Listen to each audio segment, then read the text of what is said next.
You're listening to Living Millennial Podcast, a podcast that features and celebrates Black millennials doing amazing things in industries that they're in. We'll tap into all things trending and some that aren't. Let's get deep fast.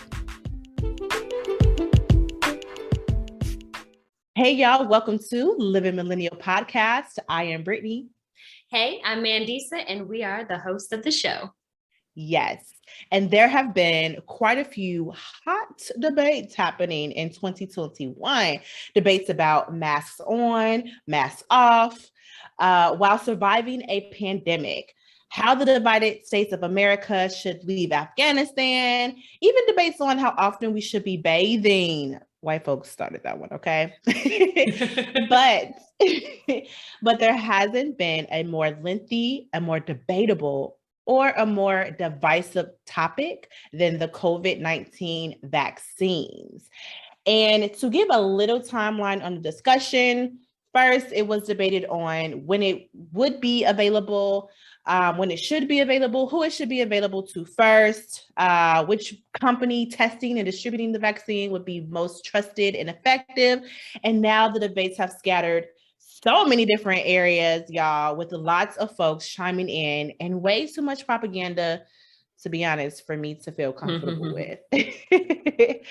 So for this reason, I am so excited to have this conversation with my co-host, Mandisa, just to give our experience with all that's been going on and give a little perspective as a Black millennial. Hey, yo. You know what? I gotta say, I almost forgot about the earlier phase of this with like deciding on who should get it and when, and prioritizing seniors and the and those with underlying diseases. I completely forgot that was a thing. And there were people who were like skipping the lines. I'm throwing in air quotes here. Yeah. And I was one of those people, but we'll get to that later. But that was only a few months ago, but I already forgot about that. Mm-hmm. Yeah, it was a lot of, and it still is a lot of controversy around that. And yeah, it's quite a bit. But before we get to that, y'all, for those who are returning, y'all know that we love words. And Mandisa has the word of the day for us. I do. It's very fitting for today's topic on vaccines. So let's get into it. Today's word of the day is inoculate. Now, most of y'all have probably heard this in the past few months, at least, if not within the last year and a half. It's a verb. I'm going to spell it out. INOCULATE. Inoculate. It's a verb that means to treat with the vaccine to produce immunity against a disease. Hence the basis of this entire conversation. Inoculate. So y'all know how we like to do. Get your pens, your pencils, however you take notes, and let's see how many times Brittany and I can use this over the course of this conversation, which I bet will, listen, this will probably be the most we use a word of the day. Yes, girl. Yes. Well, thank you so much for that. Pause. Let's turn you down one more time. On my mic? Mm-hmm. Okay. Wow, this has never happened. I've never been too loud. Okay. Well, put it back. There. That didn't change much. Oh, wow. Okay, let me try. Yeah. What about on the computer? Yeah. I go there. Is that a difference? Not really.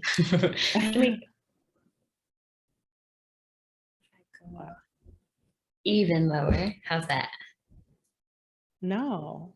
What are you, say inoculate again. Inoculate. Oh, excuse me. How are you, go to audio settings. Audio settings.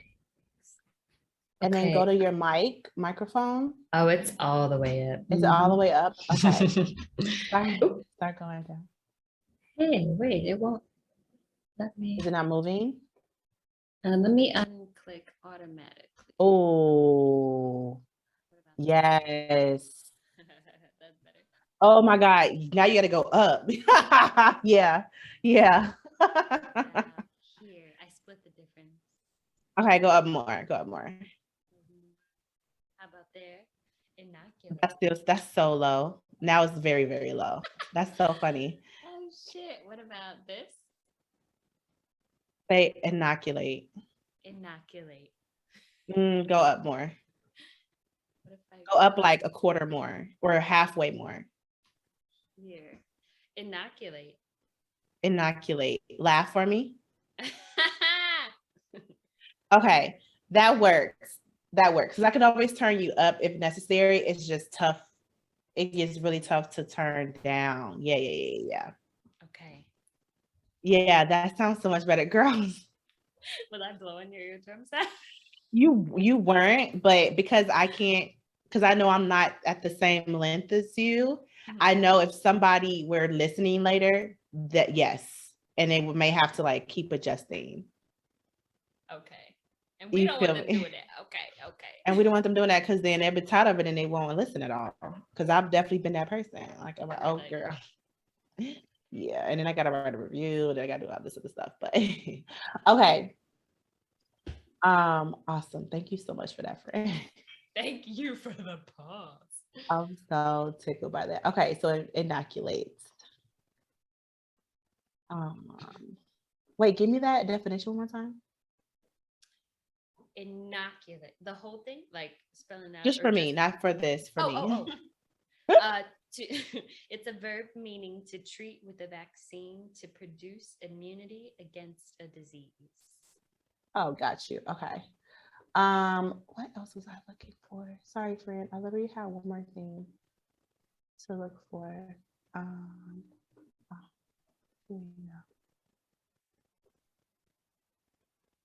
Oh, wait, is it this one?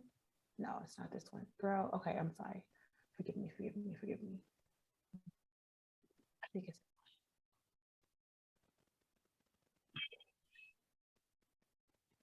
already cool beans. Okay, thank you. I'm ready. Okay. I'm coming out. Ooh, want the world to know. Gotta let it show.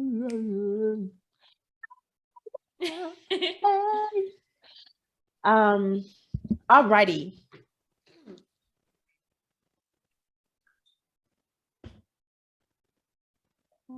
Okay. You good, friend? Okay. It was dry, and I was like, I don't want to start coughing.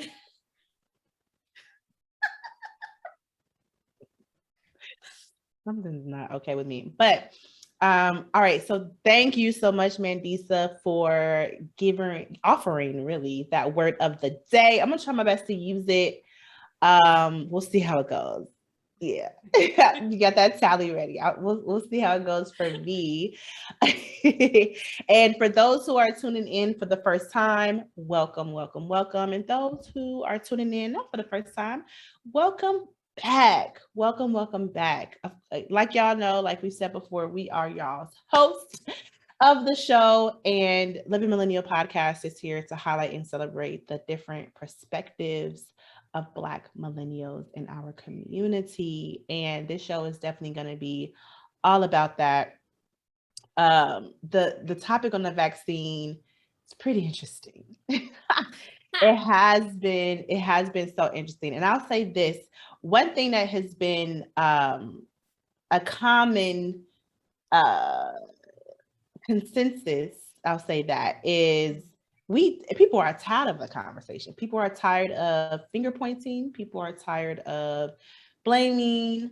And yeah, I think a number of folks that I've talked to understand that isn't very productive. It's not. And we're looking to move forward in a healthy and safe manner. But we got to talk about some things. Well, we got to talk about some things. Very, very true. So I'm interested to know, Mandisa, and we've discussed this on past episodes, and we've touched on it, but I don't think we've really gotten depth until now. So I'm interested to know, how has the pandemic really changed your ideals and or your ideas about information that you receive, and also like how has it changed how you consider the information? Oh, information. There's so many sources, so many articles, videos, news clips. I have to protect myself from information overload.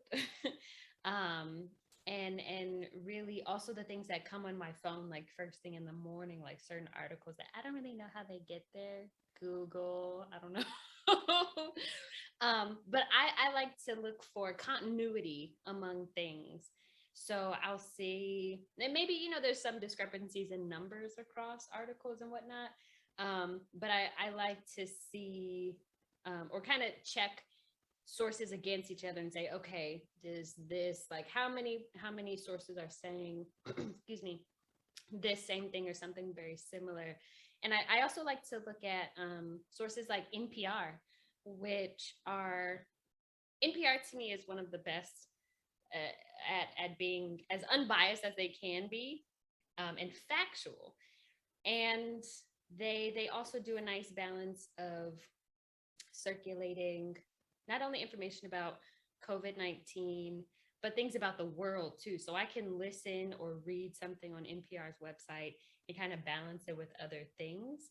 So Mhm. it's, for me, it's really about just like checking and not necessarily taking one source's information and saying, okay, this is the standard, this is true. I'm like, let me shop around a little bit. Yes. Yeah. What about you? Yes. And look, and hold on to that, because later in the conversation, or soon in the conversation, we'll talk about information and how we receive it, and all that good stuff. So definitely our audience for sure hold on to what Mandisa just said.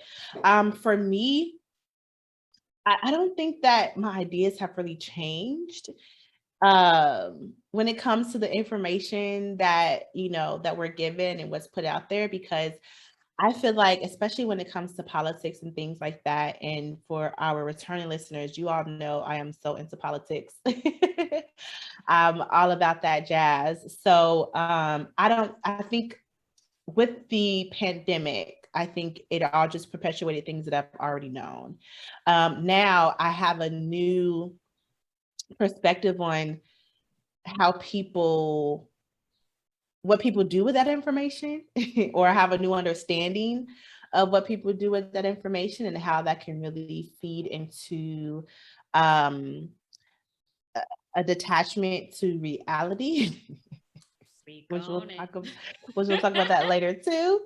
But yeah, I don't think much has really changed. I think I've already been aware that propaganda is a way to drive people into action, whether it's good or bad.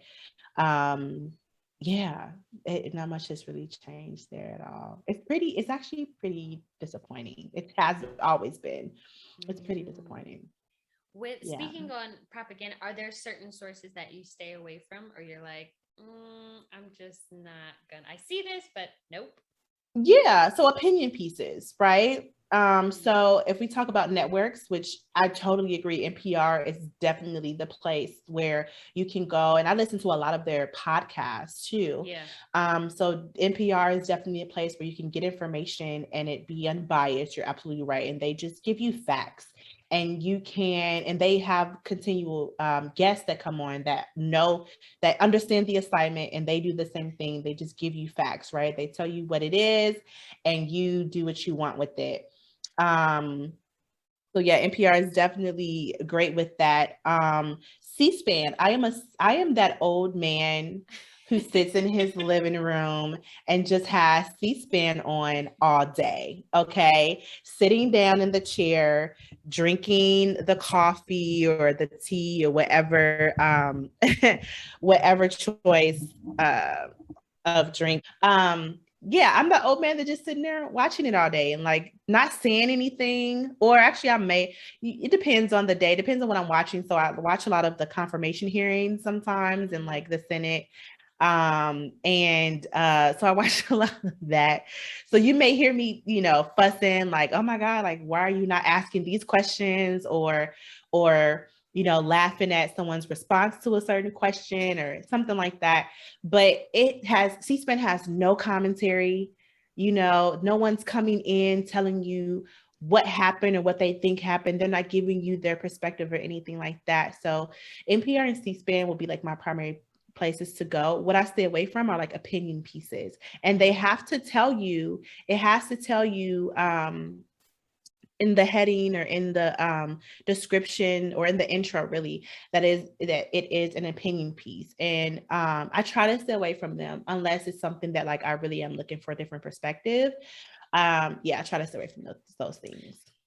I just want to say two things. One, I don't watch C-SPAN, certainly not as much as you, but you put me on the C-SPAN as also as like a little bit of a comedy channel, like watching some of these things. Yes. Is better than some reality TV because it can't be duplicated. You can't make this stuff up.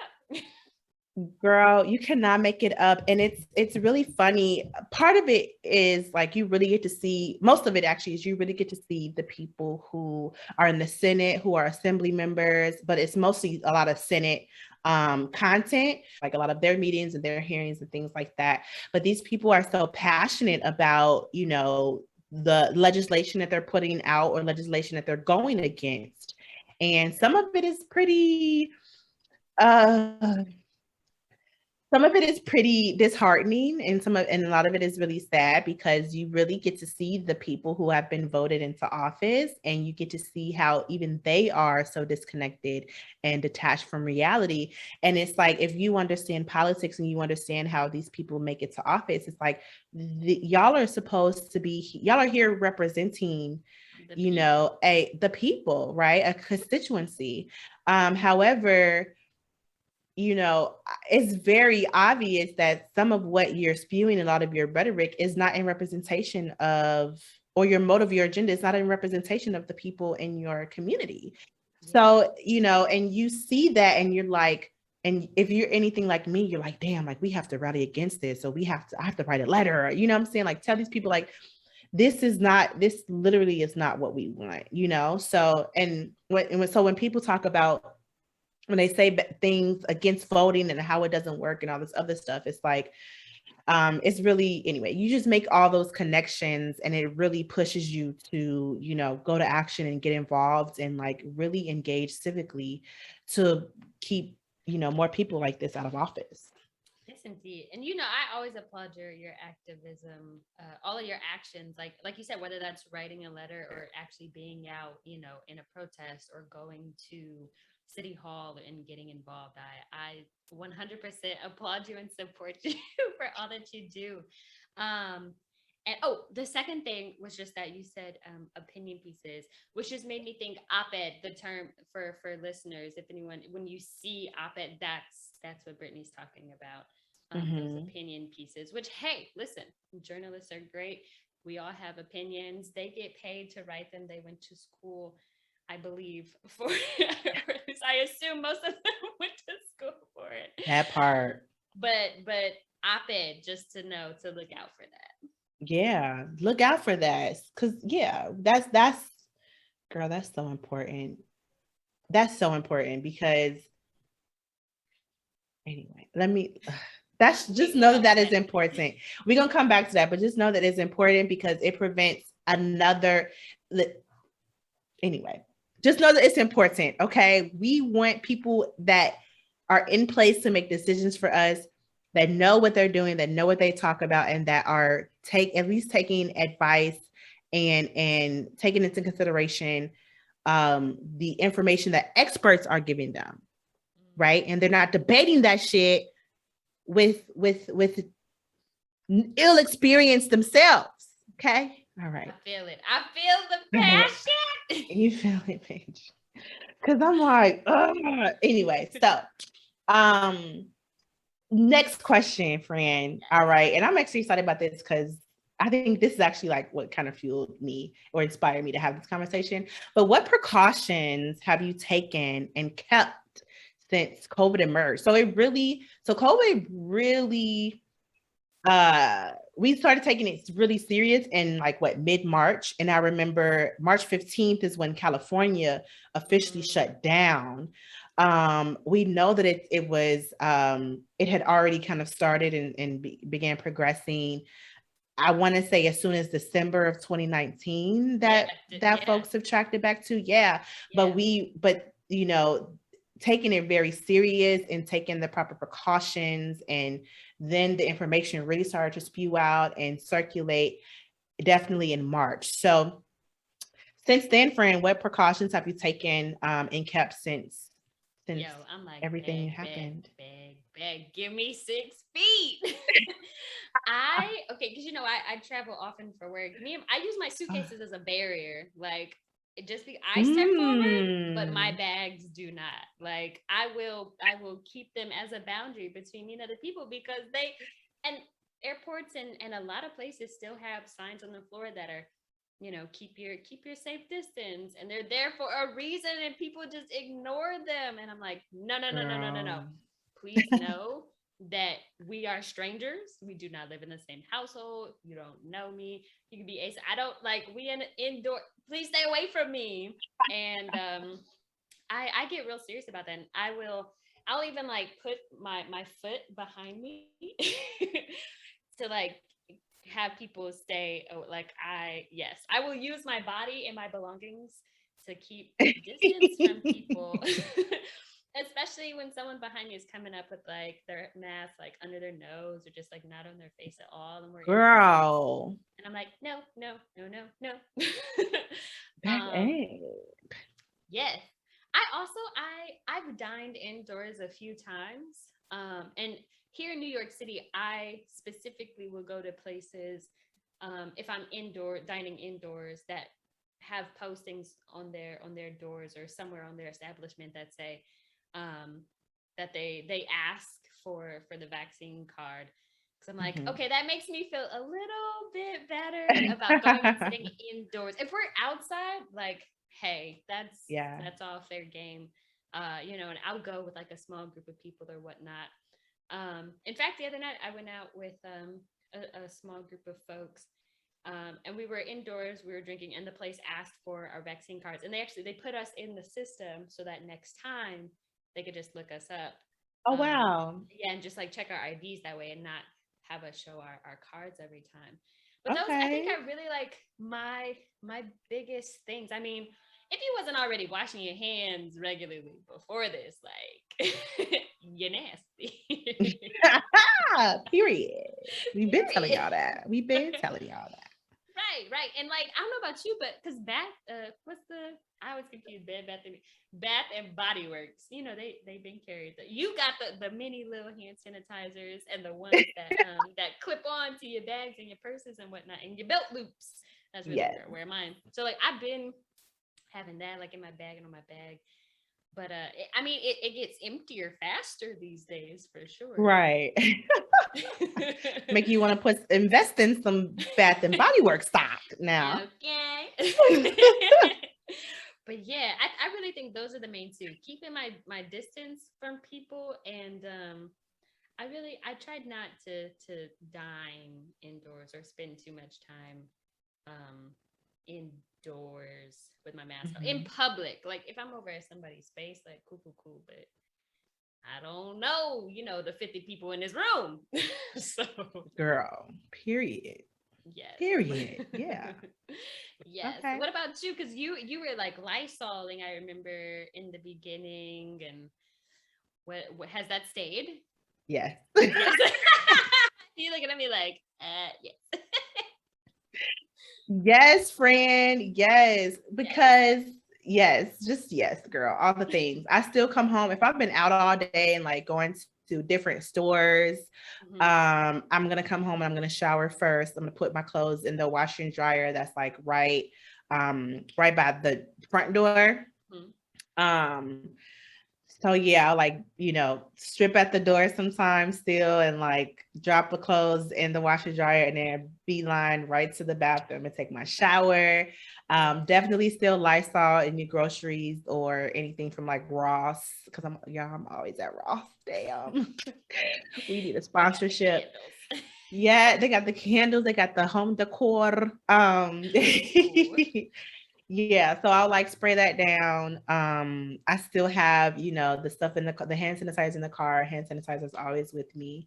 Yeah. So yeah, I still am holding on to those things that I've adopted since early on.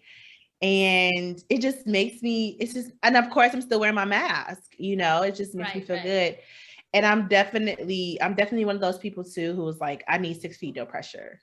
And I'm very much paying attention in public. And I think I've told you this story before, but I'm not sure if I've said this on the podcast before. But this one girl, this is maybe a month or so ago, and I went inside of Starbucks. Mm-hmm. And I don't know why I wasn't paying that much attention, but I had my mask on, of course, and it was my turn to order, and the guy at the register was like, "Hey, what can I get for you guys?" And I was like, "You guys?" The girl was so fucking close to me, bro, that he thought we was together. Girl, and first of all, even not in a pandemic, give me my space. You know what I'm saying? Like, now I'm cussing real hard, so I was hot. I was like, I looked up, like, you guys. I was like, I don't know this. I don't know this. Who's the saying? Whose man's is this? Like, whose woman's is this? Yeah. Like, I was so shook. I was like, Shorty was really this close to me. She did not have a mask on or anything like that. So yes, and I was just so shook because, and we'll get to this, but I'm a firm believer in, number one, we are still in a pandemic, y'all. We're still in a pandemic. Numbers are spiking again. In California, they've spiked again. Every time we have some really big event, like back in Chicago, a Lollapalooza, even though they were saying that they were, people had to show documentation of or proof of vaccination or at least a negative test, they were barely looking. And what happened? The numbers in Chicago spiked again, right? So this is still happening. And even for our vaccinated folks, like, there are still precautions that we need to take. There are still procedures that we should be abiding by. And that includes 6 feet, no pressure, bitch. Also, that's the fuck it. How is that also not a hello for her when he said, what can I get for you guys? Shouldn't that be why else would he think that you all might be ordering together? Unless y'all walked in at the same time. Like, that's the only logical conclusion. Oh, you real close. Oh, you close enough to be in my purse. No, get back. Listen, you gonna buy this drink? Because back up. If you want to be this close, if you gotta be this close to pay me to buy my drink or something. Right. And you ain't got no mask. But I don't put it on her. And you ain't no mask on. Oh my God, girl. I was so shook. I didn't say nothing to her at that time because by this time, like, you don't have a choice but to give me space. I'm going to order. So I don't know if she caught on that like she was that close, but I was like, I know I stopped for a moment. I was like, wait a minute, that's close to me. Yeah, girl. Who came in with yes.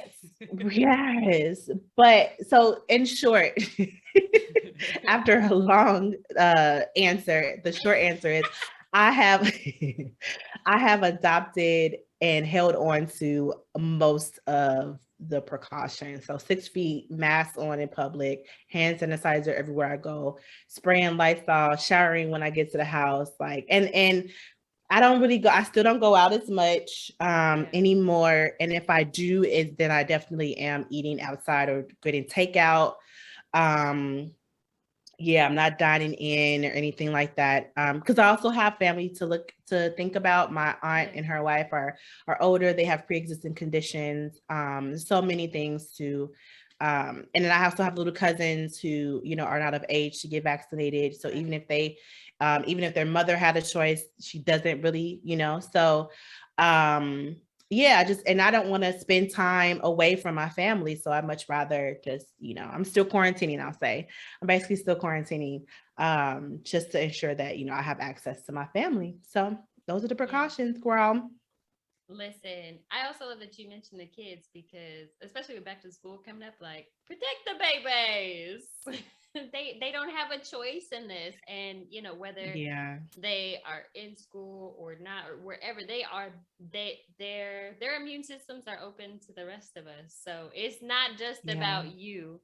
Is what I'm saying. Period. Yeah, and they're already back in school, so I'm definitely Lysoling them when I see them. Girl, all the things. Don't bring it to me. I ain't gonna bring it to you. Okay.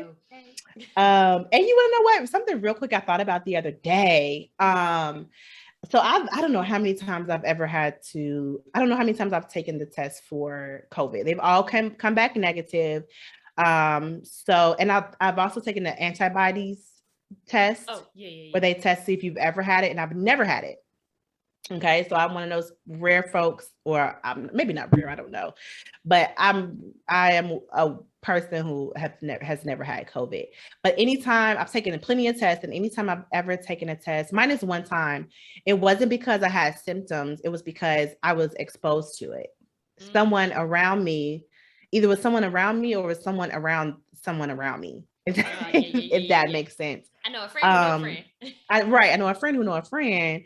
And I've gotten the call or the text message to say, hey, just so you know, I've tested positive, or someone else tested positive. So, you should get tested. And that puts me immediately into even more of a boost of precautions and things like that. And that, of course, that puts me even more in like, okay, I really ain't going nowhere. Because every time I go somewhere, somebody will act up. Somebody gotta telling me what they got. Which I also applaud people sharing that voluntarily, because I've never had to do that, and I've never gotten a message or a call with someone saying that. But I can imagine, actually, I'm lying. That just happened twice, like with the shit. The lies. I didn't forget that quick because all my tests come back negative. So I'm like, okay, I'm good. And then I keep going. Wow, I can't believe actually 3 times and off. Damn, man. That's how good I am. I'm like, okay, I'm good. I'm safe. Like, wow, I really be forgetting and letting things roll off the shoulder. All right.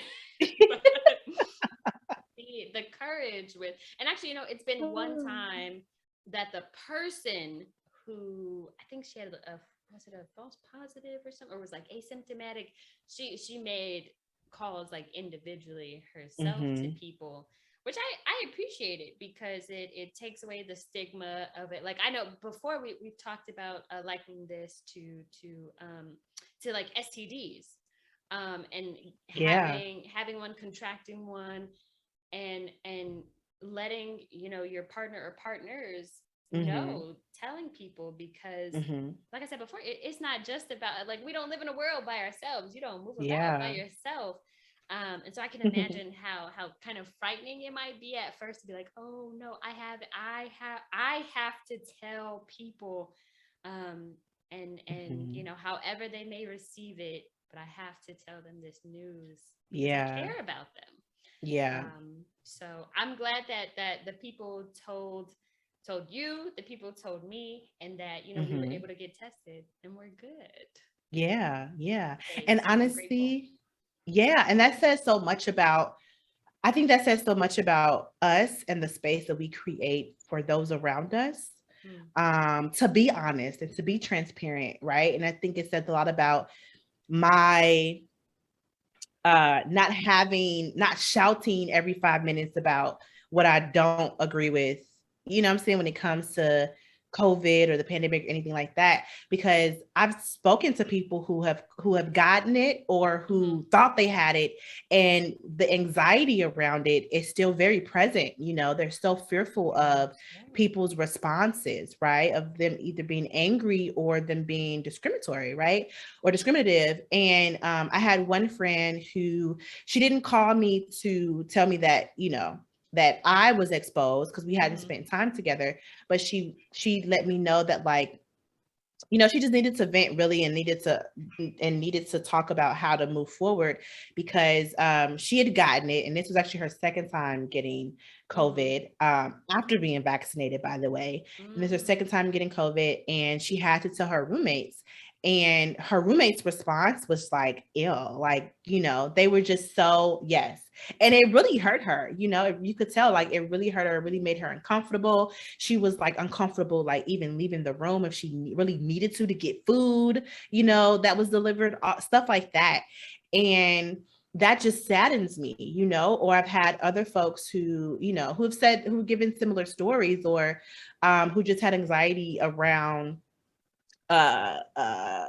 just around even telling people because of, you know, they were fearful of responses like that. And I've had to encourage people to say, hey, like, no, you just, you know, no matter what, go through with it, because you're going to feel better knowing than not knowing, right? You're going to feel so much better. And however they respond, we can't control that. Right. But you still have the responsibility, honestly, to let people know. And their response says more about them than it does you. So relieve yourself of the idea that not saying anything, you know, is going to help, because it really, really doesn't. Right. It can do more harm than good. Yeah. It can do more harm than good. Yeah. And, you know, I pride myself on, you know, creating safe spaces for people. So I'm always appreciative for folks who, you know, who do tell me, you know, and who are able to say, you know, hey, I think everything's okay, or, hey, like, I'm experiencing these things. I know we were together last week, so, you know, all that stuff. Thank you, please, you know, because I think, and a lot of people know my situation. They know that, you know, I have kids that I want to be around, and elders who I have to be around, and they respect that. So, yeah. Yeah, yes, other people. Indeed. And I love that you mentioned, you know, having created a safe space for people, no matter their relationship or closeness with you, to be able to tell you that, and for you to receive that information without judgment. It's that is another thing that I hope at large that people take away from this, is to really have compassion, and to also and to also act for the greater good. Like, I can't say it enough. I really don't. Yeah, I've said it like 3 times, but I really feel like I just can't say it enough, because it's true. Really come to light over these past, 18, 19, I don't even know what month we're on. Girl, for real.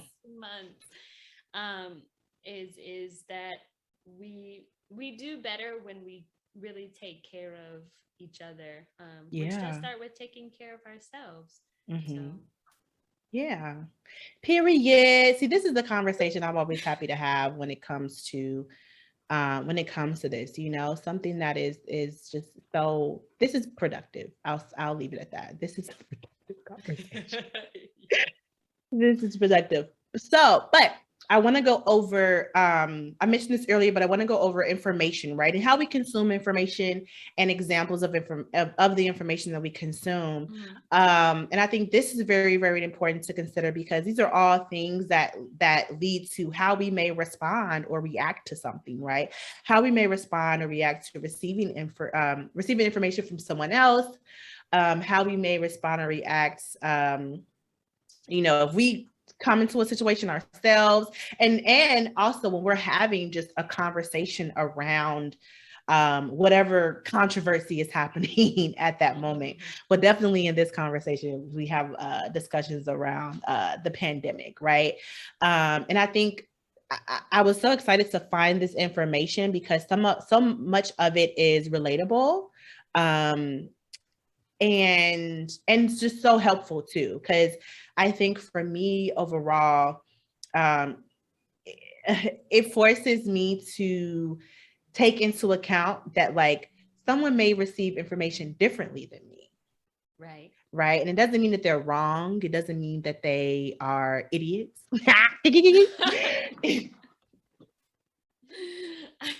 Although we may want to. Because that's the first time, like, oh, this person is like goddamn idiot. Listen, because sometimes I really be looking like, what the fuck? Anyway, so like, where are you getting this from? Like, how did you come to these conclusions? For real, friend. For real, I'll be like, I mean, walk me through your like math. Show me your work. Show me your work. Cite your sources. Cite your sources. And but this, and honestly, this this leads me to asking this stuff, right? And then when I figure out where you got your information, then I'm like, I'm not gonna say, I'm like, okay, you know what? I know where to go with the conversation, right? I know whether to end it or continue it. And a lot of times I'm just ending it, okay? But for your sake and mine, I bid you adieu. You said it, friend. You said it, because I'm anyway. So hopefully this will help even our listeners just consider the same things. I'm laughing because I'm like, damn, like I'm just thinking about all the times I've had to be like, oh, yikes. All right. The conversation's over. But yeah, the information we consume, of course, has an influence on our needs, our habits, our perceptions, and our motivations.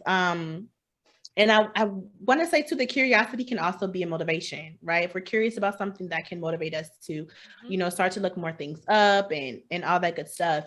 So as we can enjoy knowledge for the sake of the knowledge, and staying informed, right? So curiosity is going to fuel all of those things, or it can fuel all those things. So are you ready for this, friend? You ready for me to? Yes, teach me things. Teach me. Okay. So the first thing is information overload, right? So that means, so that means that stress, it's stress that results from information consumption, too much of it. So making a decision is too complex by considering far too much information. I have definitely been in this situation when it comes to this podcast or the production company. Like, there's so much that I want to do right.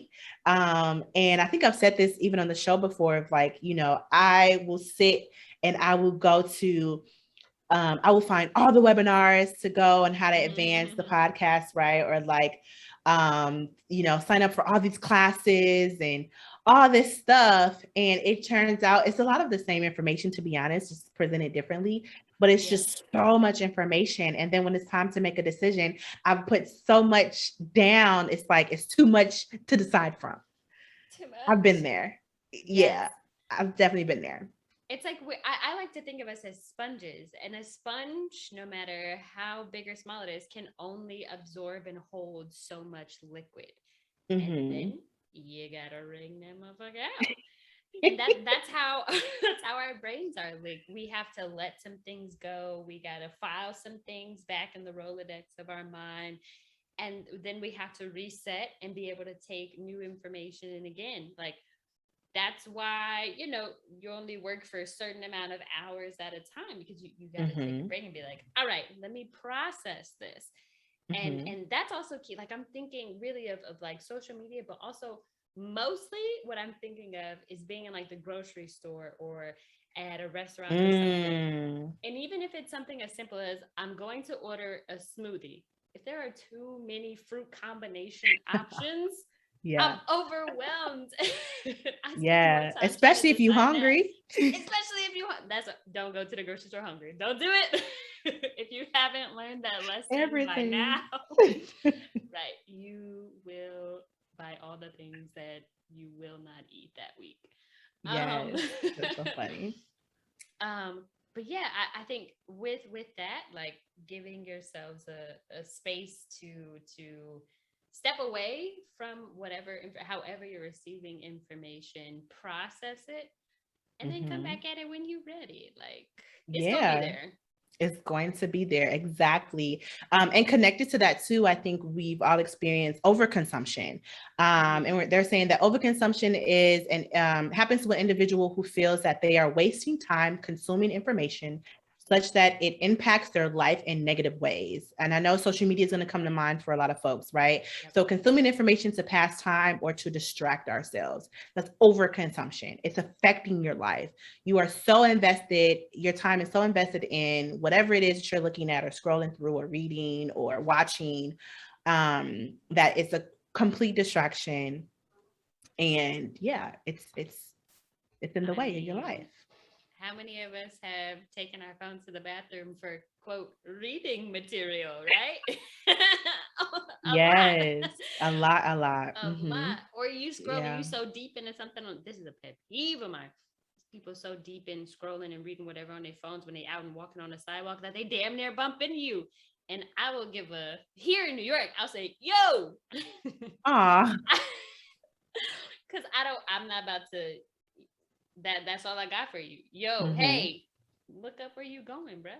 Yeah, watch out. You might even like bump into them on purpose a couple times. I might. Sometimes I gotta remind myself to like be kind, Mindy. But listen, I got two nice shoulders here, okay?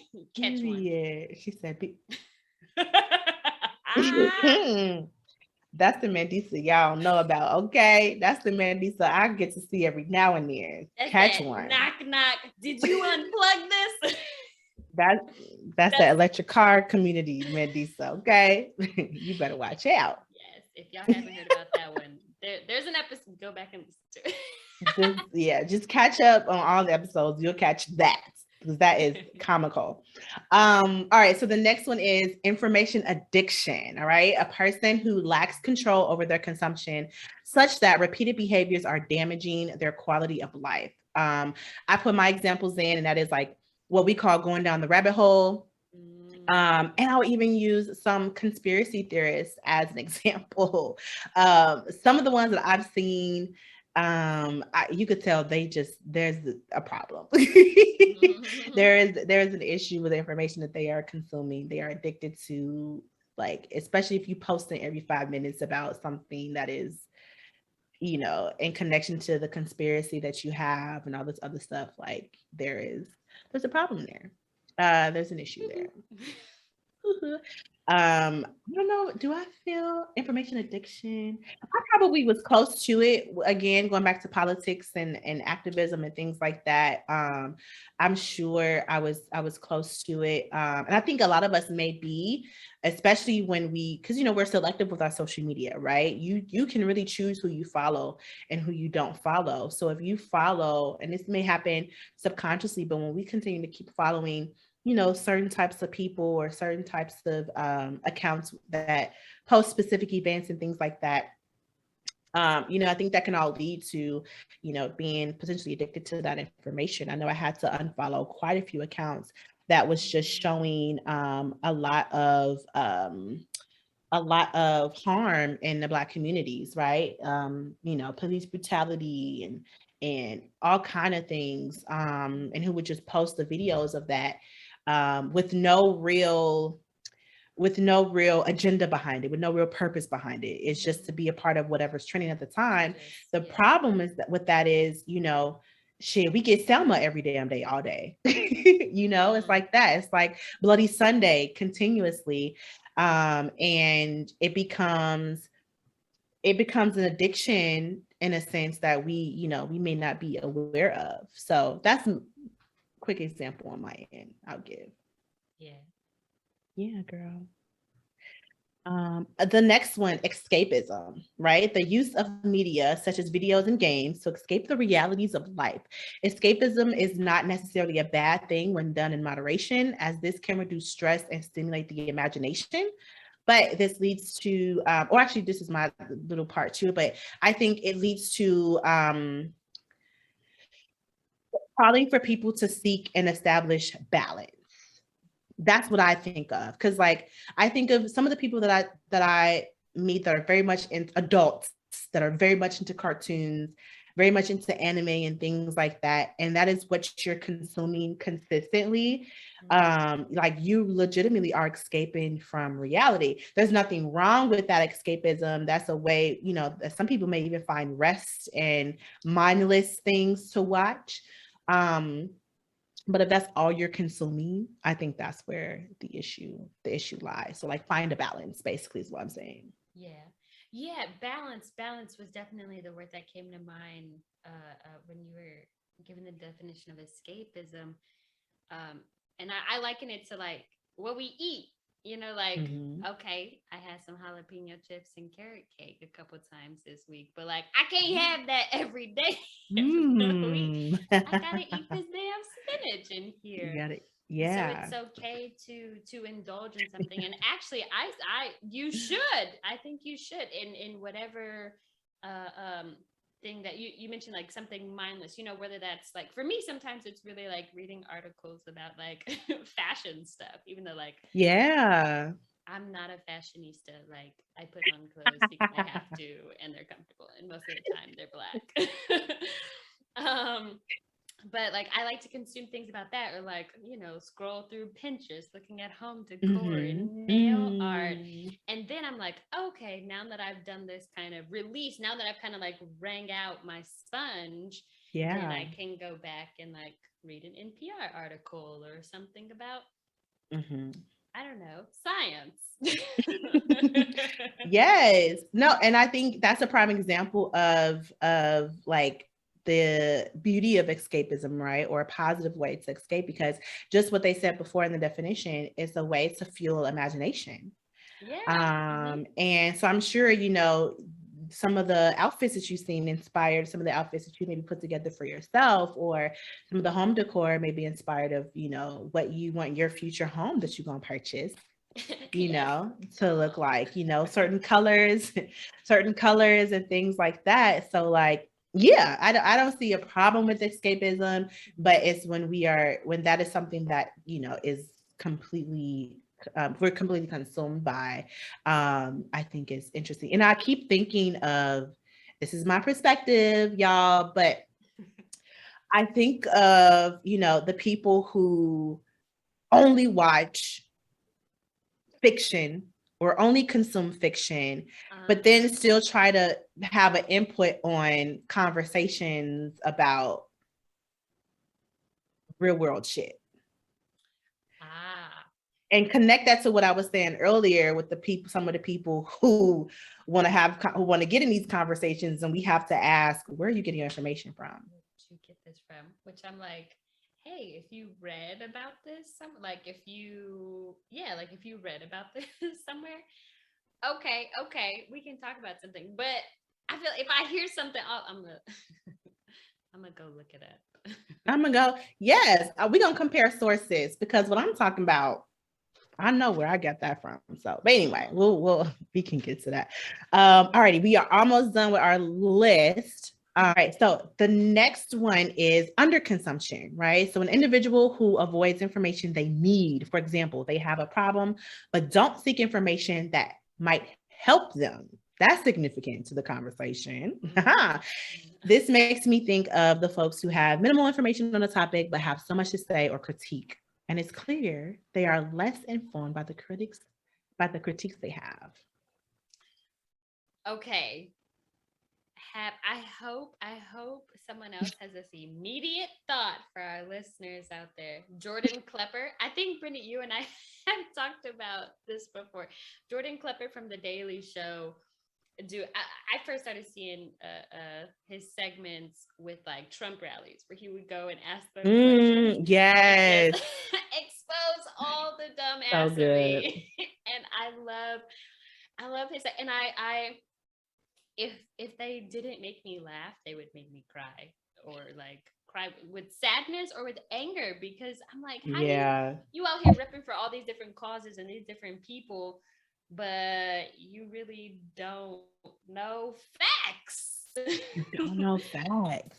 Yeah. Don't know facts, or what you really support something from like who you think is the opposition, but because it's they're under the label of your opposition, your enemy. Like, you will not agree with them. And I'm like, actually, you really riding with what they saying. Period. Don't fuck with them. Yes, it's the person, right? And you're led by, whoever you're getting information from, you're led by their talking points and what they lack, right? So you are repeating what they're saying, sounding just as silly. Yes, I have silly goose. I have to say the whole Mueller report. The people would be like, just read the report. Everything's in the report. Well, did you read the report? Have you read no, I don't have to. So what the fuck are you talking? Yes, girl. I remember we saw the same video. I was so tickled by it. And here's the thing too, especially I think Jordan calls this out in some of his conversations with folks. But here's the thing, like a lot of us are saying the same shit. We all want the same things and we're saying the same things. Like I always compared when officers when the families of officers talk about how fearful they are, their whoever their family member is not coming back home, right? Okay, but you're saying the same shit that, Black mothers or mothers of color and fathers of color are saying about their kids or even about themselves. Right. Like, you know what I'm saying? And one of us is more of a threat than the other. Right. And one of us is carrying a weapon most of the time. That's what I'm saying. Not the other. Yes. Yes. Exactly. That's what I mean by more of a threat, right? Of like, come on, bro. Like, so yeah, I think, but when you don't get all the information, when you under consume, you're going to lead yourself in that conversation towards that type of conversation. So the next one, sources. And now we're getting closer to what we were talking about at the very beginning. Sources of information, including technology tools such as web browser and content producers such as video bloggers, for example. An individual who gets most of their information from a single or TV channel. So YouTube, other just normal networks and things like that. Those are sources. That's how we consume information. It's from those exact type of sources. But we still have to be, of course, mindful of where they get the information, right? And who the person is that we're receiving that information from.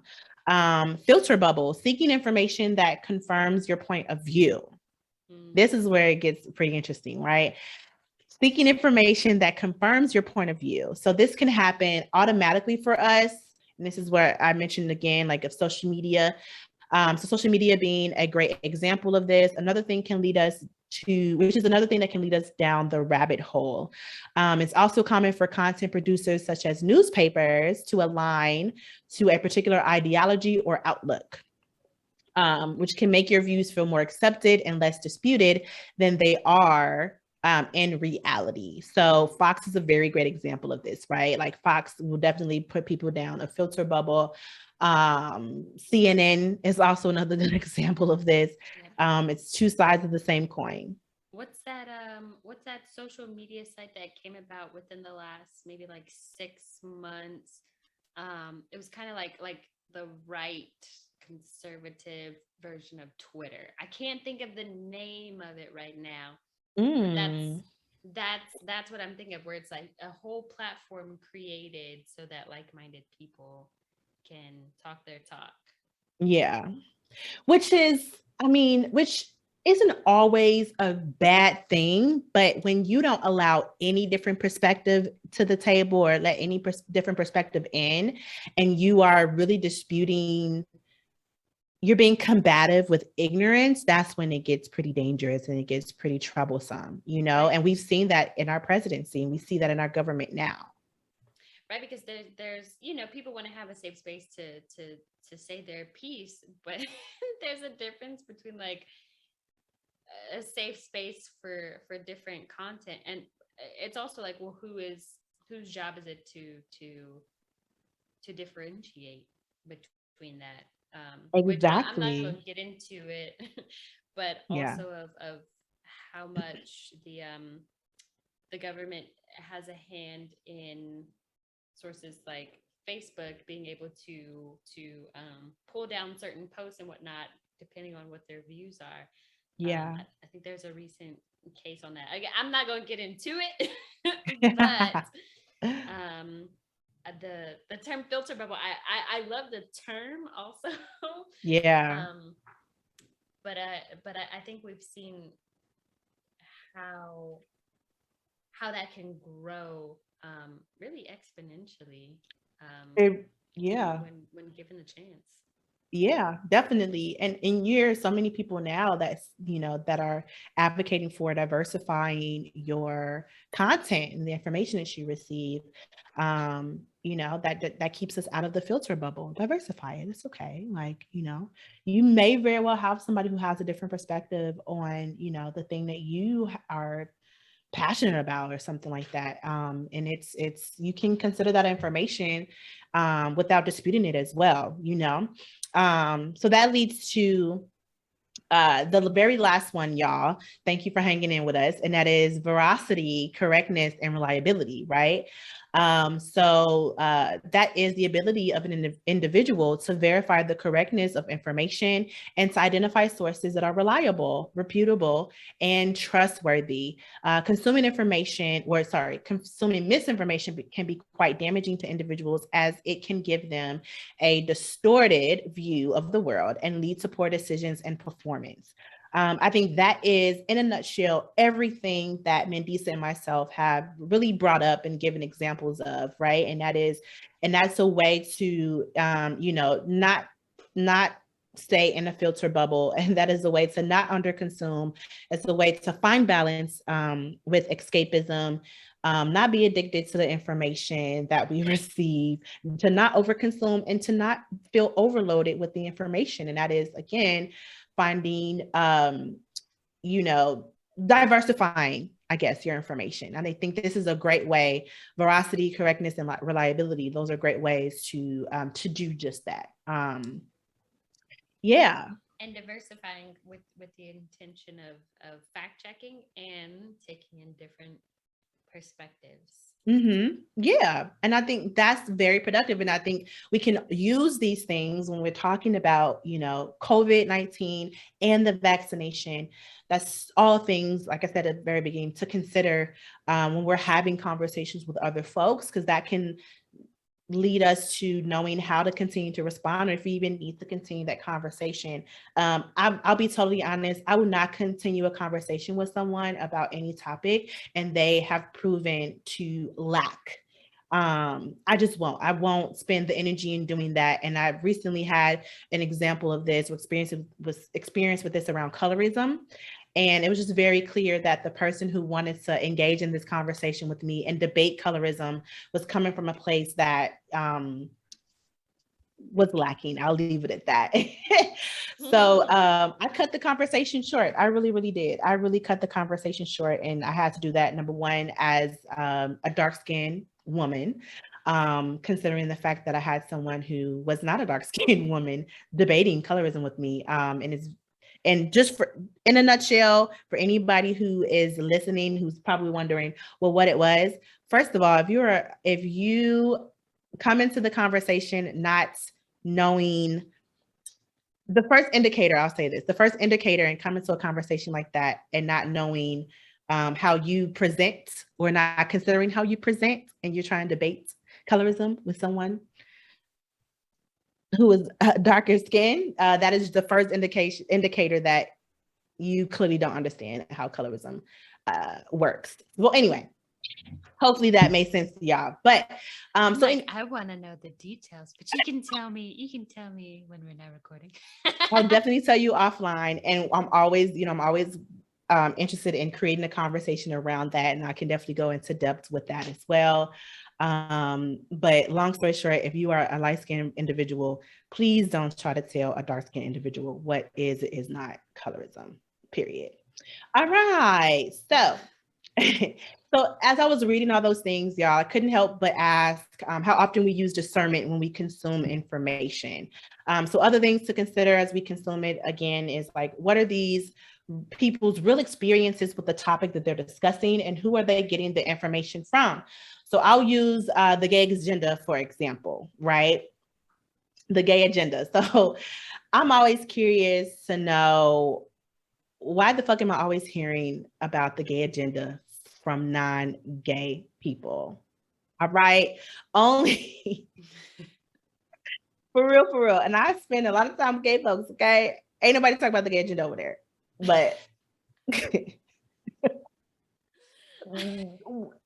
don't even know what the hell we're talking about. What's the problem? Anyway, so the only gay agenda that folks have is to just be that gay, to live the happy lives they are entitled to by simply existing. But I am not feeding into the gay agenda because I am considering the fact that the people who are talking about it ain't even fucking gay. Okay.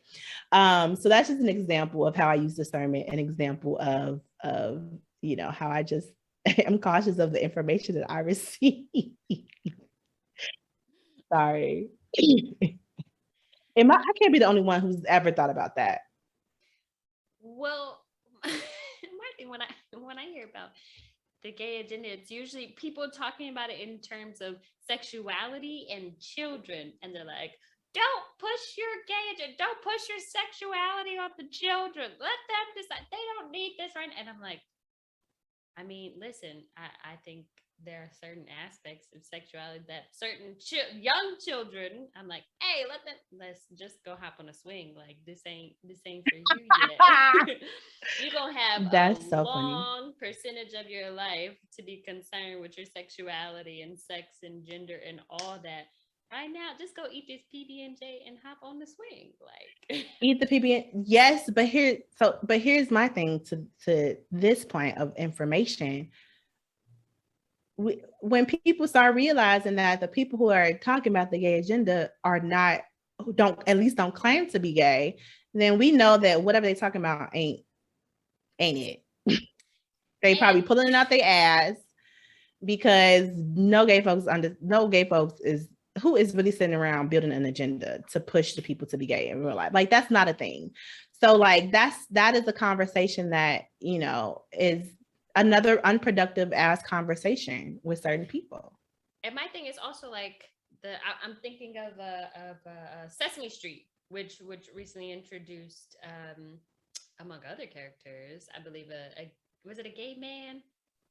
I think so, but a gay character who and people feeling like, oh, they're trying to push this on you're trying to push or make my child gay. And it's like, no, actually, we just want to show you that there are gay people that exist in the world. And in order for our cast of Sesame Street to represent the people of the world, we're trying to be more inclusive and make characters that represent people.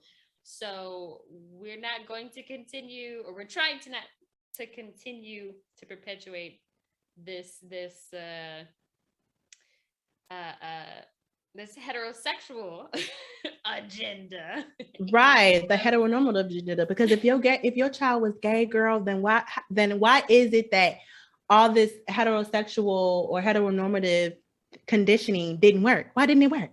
Because that has no influence on people's gayness or not gayness. Okay, we off track. Look. We'll talk about. We'll have to create another episode. Another episode about that. Yes. But okay, so we'll fast forward to the latest update on the COVID-19 vaccine. Yes. Okay, so the latest update that hopefully you all have heard by now is that the Pfizer COVID-19 vaccine has received full approval by the FDA, and this was a few weeks ago on August 23rd. So the full FDA approval takes place when enough data demonstrates that the vaccines are safe and effective for most people who receive them, and when the FDA has had an opportunity to review and approve the whole vaccine manufacturing process and its facilities. So after months of studies, more than 165 million people have received the COVID-19 vaccine.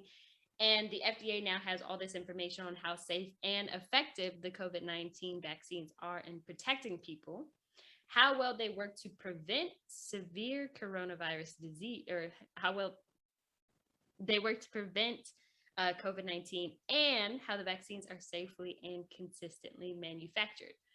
All that being said is that they went from their emergency status, Pfizer, Moderna, and the Johnson and Johnson vaccines, and now Pfizer has been fully backed by the FDA, which I just want to say that there are a lot of things in all of our pantries that are not fully backed by the FDA yet.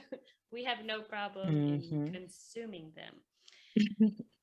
So that point aside, the Pfizer is the only one of the major 3 vaccines that has been fully approved by the FDA.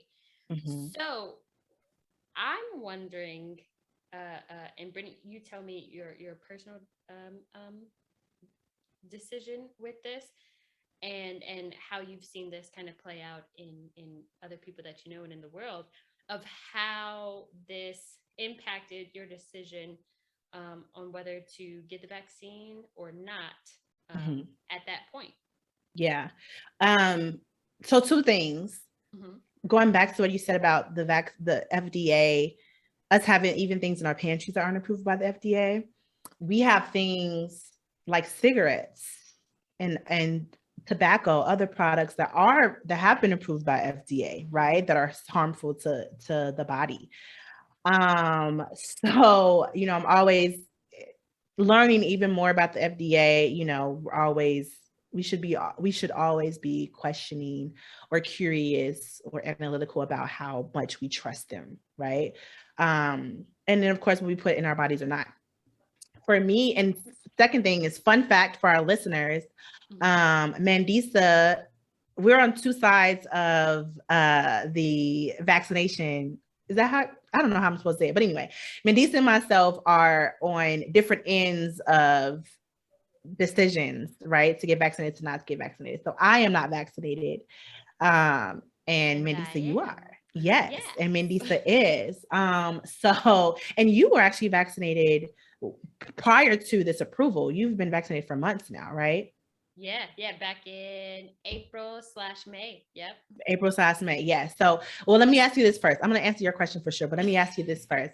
Because May is actually when it was like, that was pretty soon after it came out. That's what I'm saying. What led to that decision? Right. You skipped the line. But you skipped the line in terms of like, by the time they were approving, in tiers, because we were going in like age, right? So they were going in different tiers of folks in different ages. So you skipped the line that way. But what pushed or fueled your decision to get vaccinated? Well, I thought about, in school, especially elementary school, all the vaccines that were required to take for school, and thinking of like, oh, I didn't have a choice. And like I very clearly remember going to not necessarily the hospital, but a medical place, and getting vaccine, the TB shot, all them, and for school. And that's something like I didn't have a choice of doing, but I understood that it was something that was required. It was a box that needed to be checked by me and my parents. My parents and I, my grandma would correct me, so I do it myself. That my parents and I needed to check in order for me to go to school. And it was kind of like they're teachers, so they're like, absolutely, let's go do this thing. And we hadn't had any none of my siblings or my parents, we hadn't had any adverse reactions or negative reactions to any of the vaccines. And so here I am as an adult getting to choose for the first time myself on whether to get this vaccine or not, because it did come out so quickly. And I know that people have, or rather scientists, not just anybody, scientists have been studying mRNA vaccines and related work for a while, before the shutdown, before COVID-19 was a thing at large. But I still was like, this seems it all happen so quickly? So my thing was, I was not going to be first in line. Like, period. I'm not camping out overnight. This is not Black Friday. Like, we not, Right. trying to stampede into the vaccine clinic. So I wanted to wait and see like how this would go just with people in general. I wanted to see like, okay, if it's a mostly positive success rate and no one's having I didn't actually believe this, but jokingly, I'm like, no one's turning into zombies. Like, all right, we're fine. That we know of. And I know that there were articles went out of people having different negative reactions to it, to all three vaccines, and each one having its own little like, are we sure about this? But I ultimately didn't have a compelling no. And I said I would rather go ahead and get these 2 shots. And I also, part of it was also like shaking off conspiracy theories that I didn't necessarily believe in or even buy into, but just hearing about, oh, they're gonna chip you, and I'm like, bro, I got a cell phone, like, right, we already tracked, okay? Right, I give out my location, with geotags and shit, like, and I'm like, yo, if the government really wanted to come do me harm, like little old me, not to minimize myself, but because you got the power. But I'm like, they not trying to come after me. I was like, I think enough time has passed, enough people have taken this. I don't have a compelling no. And similar to what you were talking about earlier, like I want to be around my family, specifically older family members, my mom, my grandparents, and feel safe being around them, and not, even if I'm around them and I'm asymptomatic, I would feel so guilty to have, if I were to infect them, if I could have avoided it by getting a couple pokes in my arm. And it ultimately worked out for the better pertaining work, because certain places do have, certain workplaces, well, specifically for me, certain theater companies do have vaccine mandates, with the exception of religious or medical exemptions. And so it's allowed me to go back to work, which is important. And I love what I do, and being away from it for so long was something that I didn't want to continue. And ultimately, I'm glad with my decision. There was a part of me that was like, oh no, am I rushing into this? Like, should I wait another month? But I honestly, I went with my brother. We went to like CVS, and after the first one, I was like, okay, see you in 4 weeks.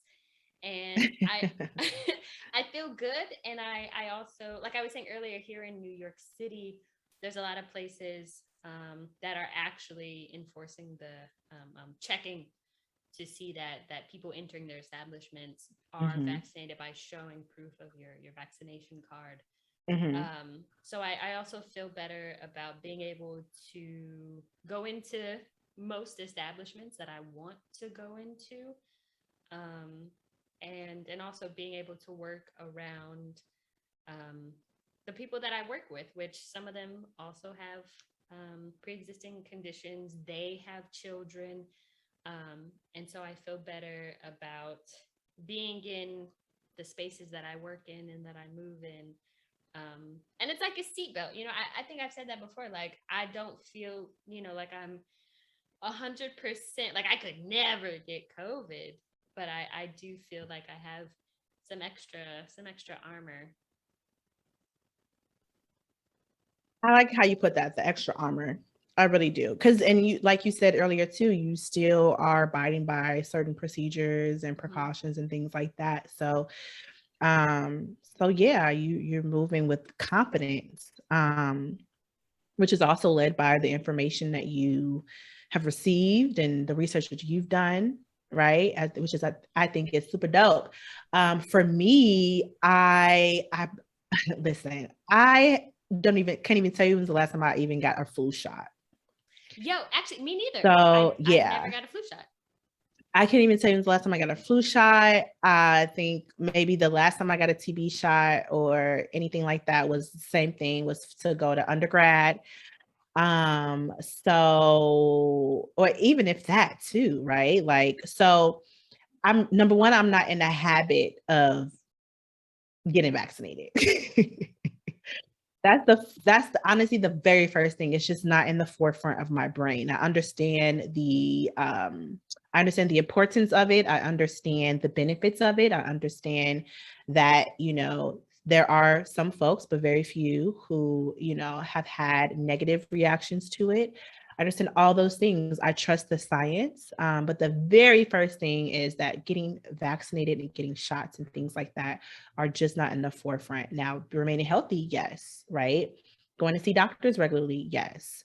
Having conversations with my doctors about the vaccine and things like that, yes. That is actually, I know it's going to help me tremendously with a decision if I ever make it. And I'll be honest, I don't think I'll get the vaccine until I'm like forced to, meaning not work-wise, because I'll just find another job that doesn't require it, but travel-wise, if I want to go, like to go to Africa, we have to get certain vaccines, right? To protect ourselves and other folks. So if the COVID vaccine is another part of that, then okay, then I'll take it. But outside of that, especially with the precautions that I take, with me being quarantined right now, I'm not pushed to get the vaccine. I'm not in a rush to get a vaccine.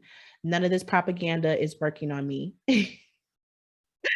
Nobody is scaring me into getting it, into not getting it. You know what I'm saying? Like, because you have, just as much as we have the people who are like, who are pro-vaccinators and who are, I've seen somebody tell another person who made a decision to not get vaccinated that they had a death wish. And like stuff like that is not going to push me to get vaccinated. I think that is the most ridiculous thing to say to someone. Yeah, I think that's fucking stupid, actually. I'm trying to say it in a nicer way, but I don't have a nicer way to say it. I think that's fucking dumb to tell somebody that they have a death wish because they made a decision for their own bodies, right? But I also think it's not smart to try to force someone out of fear to try to force someone to not get the vaccine, right? So I'm definitely not a person who is consuming information, consuming propaganda on either side, and I feel forced to get it or to not get it. I'm just not pressed. And I think there's many other people who can be in front of me who absolutely need it, but with the precautions that I'm taking, and what I'm eating and not eating, all that stuff, all those things, I am a healthy individual and I'm not pressed. That's just at the end of it, and if ever I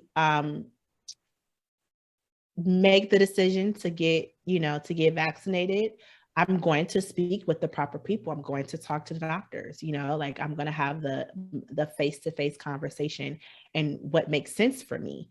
But outside of that, I'm just not pressed. And that's me. But I want to go back to you said, because you said you trust the science of it, and so with that, the I guess the question that's trying to come out of my mouth is like the timeline of it, and because like you said, you take like mask wearing, coming in, washing hands, clothes, body, staying indoors. And you're still working remotely too, which is another huge bonus too, which cuts down on travel and interacting with people in the public. Yes, which is a tremendous privilege. In conversations with other people who don't have that, I know that is a great privilege for me right now. Right. And so I know you said you're not pressed, but in looking at timeline, and because you said like if if this job required you to get it, you're like, I will see you all later. Yeah. And so do you see, especially interacting with the kiddos and with your older family members, do you see yourself with it even like the next 6 months being like, maybe I might get it? I don't see myself right now. No. But so first my family, my older family, they are vaccinated.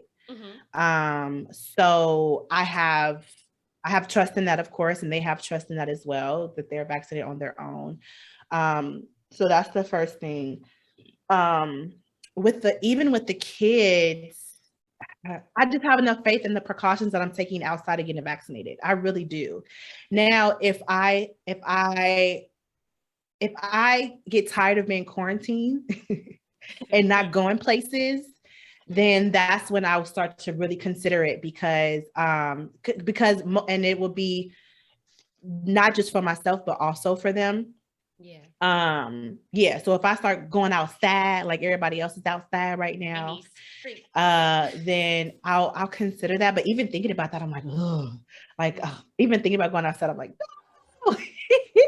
I'm freaking out. But I know it could be necessary to network, right, for the podcast, or even for my business Plans to Affirmations. I know that those things will be necessary to do. So then that's when I'll start to have those conversations with the doctors and make sure that everything, makes sense for me.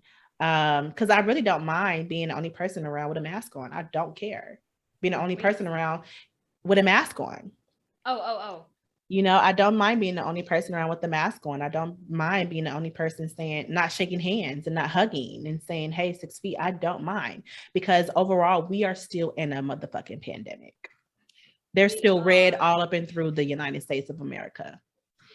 We are. Even European countries are like, we said y'all could come here, but never mind. Cut us off, girl. The UK was like, psych your man, your booty shine.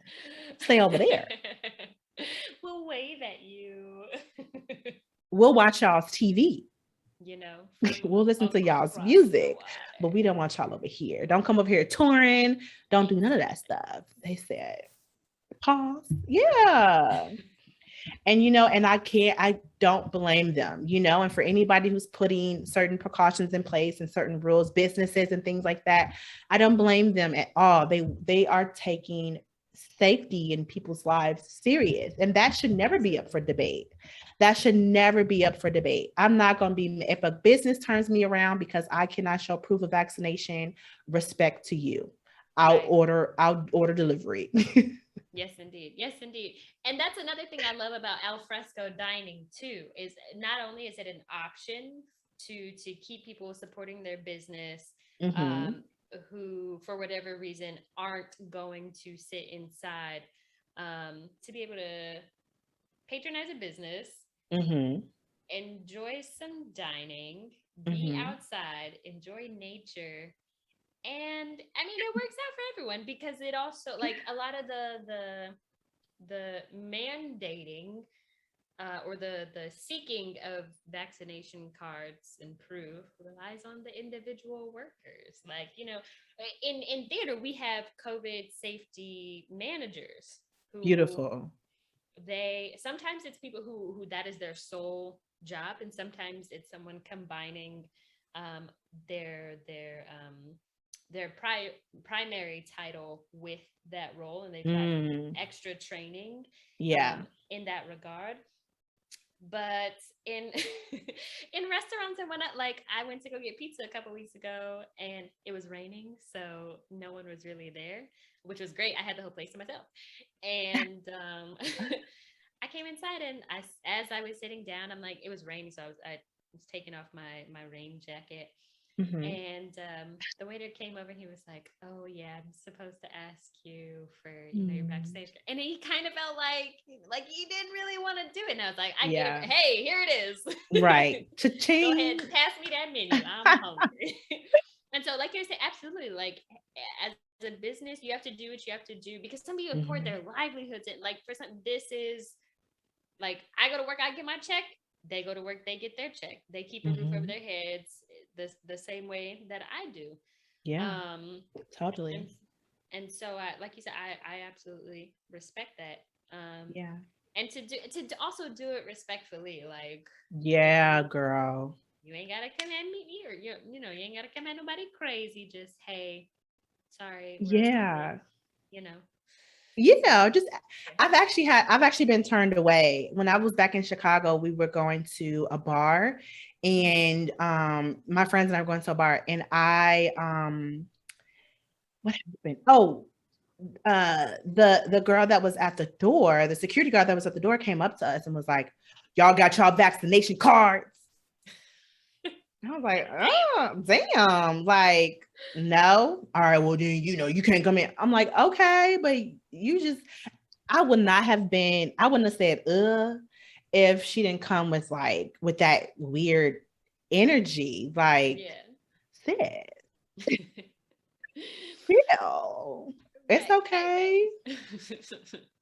And because only one of the four of us was vaccinated. So she was like, I can get my card. I'm like, yeah, which is fine. Go ahead and have a good time. But like, and it was indoors, it was closed off. I was like, that's, you really giving me a reason to turn around. Right. Like, Actually, you know what I'm saying? You just Right. saved me. Right. And I paid this $10 cover to go somewhere where I'm probably not even gonna enjoy. Right. Yes. This so like 3 strikes, I'm out the door. For real. Well, I guess I give myself the third strike, but but yeah, it's very much all in how we make the ask or we present that information. So yeah, girl. Listen, hopefully this conversation was a really good example of how you can have a productive conversation around COVID-19, around the vaccine. As we stated, Mandisa and myself are on different ends. We're on the same end of the conversation, but on different ends of the decisions, right? But there's no judgment. There's none of that is happening. We're not led by propaganda. And we can still continue our lives with confidence in the way that we move and shake and things like that. So definitely stay connected with us, and y'all know how to or you should know, if you don't, especially to our new listeners, this is how you can stay connected with us and even continue the conversation if you would like. And you can find us at livingmillennialproductions.com. You can submit a comment if you go down to the bottom of our website, and you can also find us on Instagram, Living Millennial Productions, Facebook, Living Millennial Productions. And what else do we have? Oh, our YouTube, Living Millennial Productions. We have a few videos up there. And definitely sign up to our Patreon. I'm thinking about doing a little something nice for maybe our first 4 patrons. So find us there as well under Living Millennial Productions. We're always excited to engage with you all and continue the conversations, and also look out for a panel about this very same thing. I want to create a wider conversation with more perspectives about COVID-19 and about the vaccine and the information that we consume and how that's fueled and led to the decisions that we've made for ourselves. Yeah. Mandisa, you are glowing, by the way. I don't, am I just now noticing? Come on, queen, with this glow. Thank you. It might be the sweat starting to form on my forehead. It's hot up in here. It's hot over here too. I'm sure you have your windows closed like mine. So yeah, we getting a little spicy around here. It's getting hot. Spicy. Yes, some afternoon, evening heat for you. Yes. All right. And last question for the week, in order for you all, or actually to help you all engage with us. This question for the week is, with the information that we've provided, right? But with the information that you've equipped yourself with to help your own personal decisions to get vaccinated or not to get vaccinated, how have your conversations gone with other people? And especially other people who may have had different decisions than you. So how have those conversations gone, and what have you learned? We want to know. We really, really want to know. Yeah. And we may even be happy to post that for y'all too. anonymously if you'd like, but we may also be able to give you that nice shout out as well. I'm always interested to know how this conversation is going with folks. I really, really am, because it's deep. I'm interested to see how Thanksgiving gonna be at some people's houses too. Right. And how different it's gonna be now that you back to the table, right? Some people are Right. are starting to group up again. So now that y'all back to the table, it ain't virtual now. What's that like? Happening? Right. Look, vaccinated people in one room and non-vaccinated people outside. Like, how does that work? Right. Here's your bubble. Stay in there. We'll slip the food to you. What's happening? Who's not invited no more? Who is not invited, right? Or maybe the vaccinated people can come inside and eat, and the non-vaccinated could get their plate to go. Yo, that actually said, I want my plate to go. Mandisa said, vaccinated or not, let me get my food and dip. Yo, let me make a few rounds. Give me some. Listen, I'm set for the weekend. You just gave me an idea. Mandisa said, let me text you, place my order, and pick up and go. I'm here for it. Say my highs and buys. Right. I'm going by my business. Take a whole cake with you. I don't even bring some. It could be an exchange. That's real. I'm dipping. That's real. That's not a bad idea. If anybody ends up doing that, please let me know. That is not a bad idea at all. But thank y'all so much for listening. Y'all know where to find us across all platforms. Don't forget to subscribe wherever you're listening to your podcast. And I actually think that Apple Podcasts now has the option. They've changed it from subscribe to follow. So don't forget to follow us on Apple Podcasts as well. Keep up with us as we go. Catch up with all our previous episodes as well. And write a review, you all. Please write a review. That's going to help more people understand who we are and find us too. We would certainly appreciate that as we continue to grow together. Yes. Mandisa, I love you, friend. I love you too. Thank you to all of our listeners out there. As Brittany said, find us, interact with us. We love it. We love to hear from you. We love to interact with you. We do. All right. This has been Living Millennial. Boom, shaka, laka, laka. Bam! Boom. This stool. We are living millennial. Oh, ba ba ba ba. All right, friends, that's our show. Tune in next time. Hey, more to come. More to come. Be sure to subscribe to our show, follow us on IG, and tell us what you think.